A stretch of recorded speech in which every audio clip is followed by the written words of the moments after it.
Hi, I'm Dick Billows, and we're here in the Napa Valley right before harvest. As you can see, the grapes are heavy on the vines.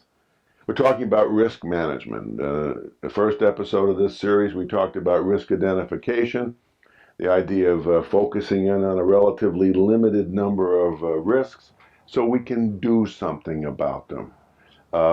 That's opposed to a long laundry list that we do nothing about. So we're focused on, we've identified our risks, and now we go into our risk analysis. And there is only one purpose here, and that is to gather sufficient data to justify our risk response actions.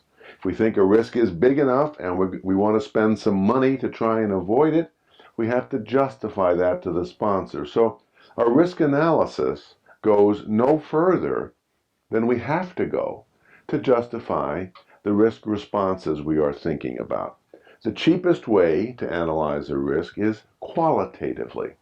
And there we might assemble a small group, the sponsor, the project manager, a couple of knowledgeable team members in that area, and qualitatively assess the probability of the risks occurring and the magnitude of their impact. Magnitude could be cost, magnitude could be lost time. But we assess the probability, high, medium, or low, and the magnitude if the risk does occur, and again, high, medium, or low, just qualitative assessments. And then we probably summarize the results, and those risks that receive both a high probability and a high magnitude are ones we present to the sponsor as things we want to plan a risk response for, possibly spend a little bit of money. On small projects, we're probably not going to do anything more than that qualitative risk analysis.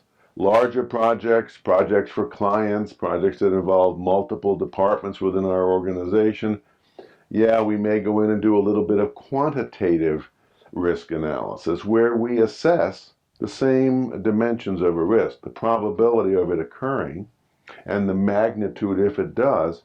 But now in quantitative risk analysis, we try and put hard numbers on those. So we're looking to come up with data from whether it's samples or published sources or expert opinion, come up with a probability that this risk will occur. If we have data to support there's a 27% chance that it will occur, great.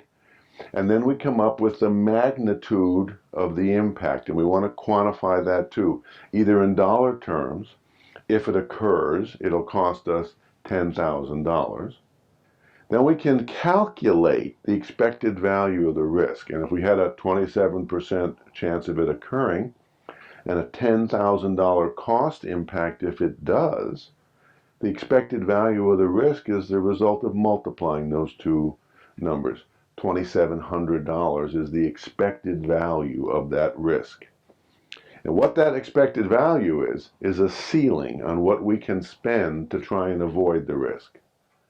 And so that limits us in terms of how much we can do in our risk response.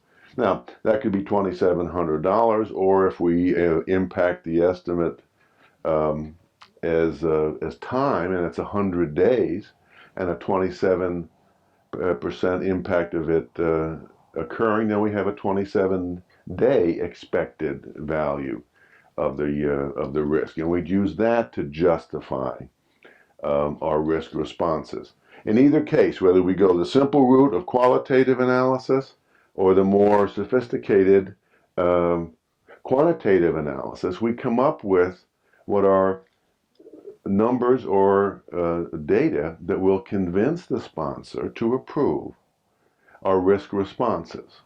And that's the next episode in our risk discussion.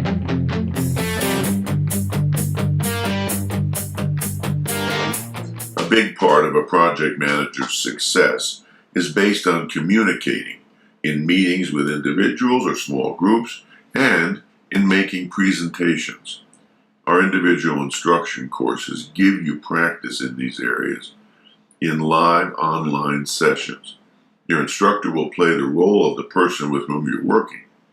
The sessions are a lot of fun and our students and instructors enjoy them. You'll get live practice thinking on your feet and answering the questions that PMs have to answer. It's just the two of you working privately, and if you get off track, your instructor will call timeout, give you feedback and coaching, and then back up the meeting so you can try again. Please consider one of our courses.